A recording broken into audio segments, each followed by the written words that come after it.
सुप्रभातम बच्चों, आप सबको 7वीं हिंदी क्लास में स्वागत और अभिनंदन। बच्चों, आज ये कोरोना की संकट परिस्थिति में आप सबको डरना नहीं चाहिए। जब बाहर जाएं तो मास्क पहने और घर में लौटे तो बारंबार हाथ को साबुन से साफ करें, तो हम सब कोरोना से जीत जाएंगे। हम पिछले कालन से पढ़े थे, झांसी की रानी लक्ष्मीबाई वो अंग्रेजों के आक्रमण से घबराई नहीं। वे स्वयं घोड़े पर सवार होकर स्वयं युद्ध की तैयारियां को देखती रही।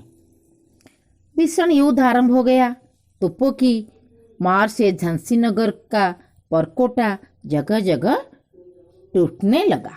परकोटा किले की सुरक्षा के लिए बनी दीवार, बड़ी बड़ी दीवार। रानी पूरे 12 दिन तक साहस के साथ अंग्रेजी सेना का सामना करती रही। अंत में अंग्रेजी सेना झांसी में घुस पड़ी। उसने मारकाट और लूटपाट मचा दी। अब रानी ने किला छोड़ने का निश्चय कर लिया। उन्होंने बालक दामोदर राव के पीठ पर बांधा और अपने कुछ साहसी सैनिकों के साथ अंग्रेजों फौज को चीरती हुई किले से बाहर निकल आई। क्योंकि इतनी बड़ी अंग्रेजी सैन्यों जिसके पास हाथ हथियार हैं, उसको सामना करने की साहस था, लेकिन उनके पास हथियार नहीं था। इतने सारे हथियार नहीं था। अंग्रेज सैनिक उन्हें आश्चर्य से देखते रह गए। साहस न था कि वे रानी को पकड़ सके। झांसी से निकलकर रानी कालपी पहुंची।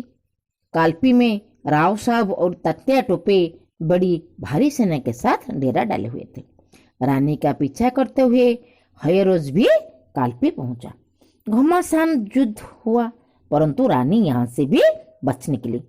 अब राव साहब और रानी ग्वालियर की ओर चल दिए। तात्या टोपे ने पहले से ग्वालियर की फौज को अपना और मिला लिया था, इसलिए साधारण सा लड़ाई के बाद उन्होंने ग्वालियर के किले पर अधिकार कर लिया। ये लोग सभी सांस भी न ले पाए थे कि हयरोज की फौज ने ग्वालियर आ घिरा। दूसरे अंग्रेज सेना अधिकारी भी अपनी सेनाओं के साथ ग्वालियर आ पहुंचे। अब रानी ने समझ लिया कि यह मेरे जीवन की अंतिम लड़ाई है। पहले 2 दिन की लड़ाई में रानी का घोड़ा घायल हो गया, इसलिए रानी को एक दूसरा घोड़ा लेना पड़ा। रानी शत्रुओं पर टूट पड़ी। टूट पड़ना का मतलब अचानक आक्रमण करना।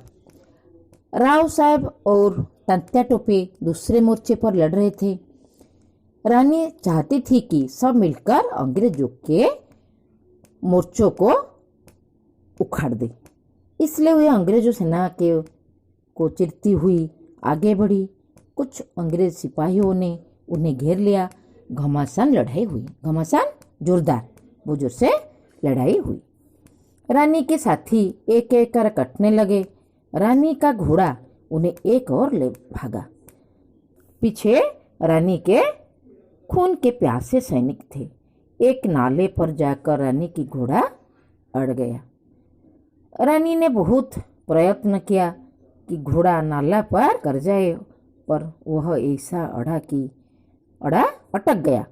कड़ा की बढ़ने का नाम ही न लिया। इतने में एक अंग्रेज सैनिक ने रानी को आ घेरा। उसने रानी के सिर पर वार किया। उसने रानी के सिर और एक आंख पर गहरी चोट आई। रानी के सेवक ने उस अंग्रेज सैनिकों को एक ही बार में समाप्त कर दिया। तब तक रानी ने अन्य सिपाही और सेवक से भी बोला कि देखना, शत्रु मेरे शरीर के हाथ न लग पाए। रानी के सेवक उन्हें पास ही एक साधु की कुटी में ले गए। वहां पहुंचते ही उन्होंने दम तोड़ दिया। उससे पहले अंग्रेज सैनिक वहां पहुंचते साधु ने अपनी कुटी की घास फूस और लकड़ियां डालकर उनके चिता में आग लगा दी। चिता जहां सबको जलाया जाता है। इस प्रकार देश की स्वतंत्रता के लिए रानी अपने प्राण न्यौछावर कर दी। न्यौछावर किसी अच्छे उद्देश्य के जान दे देना। न तो रानी लक्ष्मीबाई के पास बड़ी सेना थी और न कोई बहुत बड़ा राज्य। फिर भी इस स्वतंत्रता संग्राम में वीरता उन्होंने दिखाई, उसकी प्रशंसा उनके शत्रुओं ने भी की है। अपने बलिदान से रानी ने सिद्ध कर दिया कि समय ओढ़ने पर भारतीय नारी भी शत्रुओं के साथ दांत खट्टे कर सकते हैं। दांत खट्टे परास्त करना, हरा सकते हैं। ऐसी वीरांगनाओं से देश का मस्तक सदैव ऊंचा रहेगा। वीरांगना वीर नारी, देश की वीर नारी। तो बच्चों, हम इस विषय को 2-3 बार पढ़ेंगे और समझेंगे और इसको नोट कर संक्षिप्त प्रश्नोत्तर भी करेंगे। धन्यवाद।